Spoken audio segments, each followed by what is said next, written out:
بسم اللہ الرحمن الرحیم۔ شروع کرتی ہوں اللہ تعالیٰ کے نام سے جو بڑا مہربان نہایت رحم والا ہے۔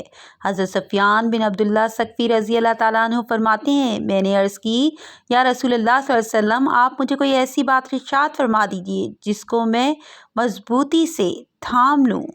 آپ صلی اللہ علیہ وآلہ وسلم نے فرمایا، تم کہو میرا رب اللہ ہے، پھر اس پر ثابت قدم ہو جاؤ۔ آپ فرماتے ہیں، میں نے کہا یا رسول اللہ صلی اللہ علیہ وسلم، مجھے سب سے زیادہ کس چیز کی منصر احتیاط کرنی چاہیے؟ آپ فرماتے ہیں، حضور صلی اللہ علیہ وسلم نے اپنی زبان پکڑ کر فرمایا، اس کی۔ حضرت عبداللہ بن عمر رضی اللہ تعالیٰ عنہ فرماتے ہیں کہ نبی اکرم صلی اللہ علیہ وسلم نے ارشاد فرمایا، 4 چیزیں ایسی ہیں کہ اگر وہ تیری ذات میں موجود ہوں تو ساری دنیا بھی تجھے نہ ملے تب بھی تجھے کوئی نقصان نہیں ہے: امانت کی حفاظت، سچ بولنا، حسن اخلاق اور رزق حلال۔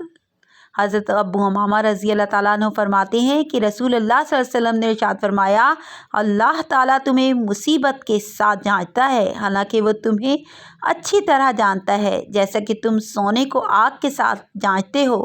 کچھ لوگ ایسے ہیں جو اللہ تعالیٰ کی آزمائش سے اس طرح نکل آتے ہیں جیسے خالص سونا۔ یہ وہ لوگ ہیں جن کو اللہ تعالیٰ نے گناہوں سے بچا کر رکھا، اور کچھ لوگ ایسے ہیں جو سونے کی طرح نکلتے ہیں مگر اس سے ذرا کم۔ یہ وہ لوگ ہیں جو شکوک و شبہات میں مبتلا ہوئے، کچھ لوگ کالے سونے کی طرح نکلتے ہیں۔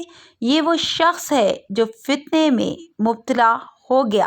حضرت عبداللہ بن عمر رضی اللہ تعالیٰ عنہ فرماتے ہیں کہ نبی اکرم صلی اللہ علیہ وسلم نے ارشاد فرمایا، دنیا مومن کے لیے قید خانہ ہے اور قحط ہے۔ جب وہ دنیا سے نکلتا ہے تو قید سے اور قحط سے نکلتا ہے۔ حضرت قتادہ بن نعمان رضی اللہ تعالیٰ عنہ فرماتے ہیں کہ رسول اللہ صلی اللہ علیہ وسلم نے ارشاد فرمایا، جب اللہ تعالیٰ اپنے کسی بندے سے محبت کرتا ہے تو اس کو دنیا سے اس طرح بچاتا ہے جیسے تم اپنے مریض کو پانی سے بچاتے ہو۔